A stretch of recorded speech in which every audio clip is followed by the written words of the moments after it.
How do you maintain a normal life?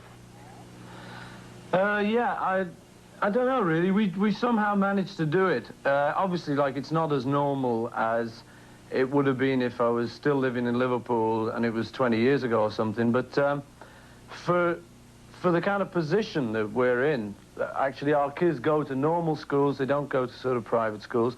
So that's one way. We don't do things in a very fancy way. For instance, we haven't got a nanny, things like that. Linda looks after the kids herself. We've got a ridiculously small house with 4 kids and 2 bedrooms, would you believe?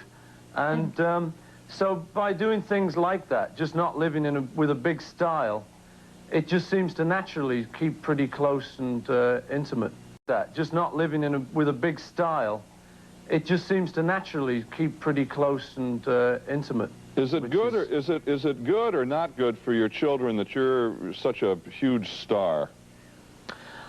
I don't know really. Obviously, like, it has its drawbacks, but it has its advantages too.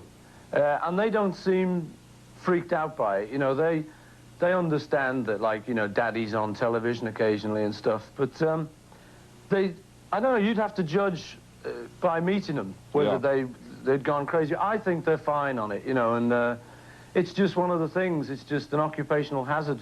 Lynn, Paul is He's not a thin man, he's a big one. Excuse me, lights again. Paul, there's a new interview out that John, you mentioned John a while ago, Lennon did. Yeah. And he talks very openly without going into details, but he seems to have a lot of resentment, competition with you. And he says you kind of died creatively in a way, and he didn't keep track of you, but he said long winding road, your last gasp. How? He seems resentful of you. Do you know why, or?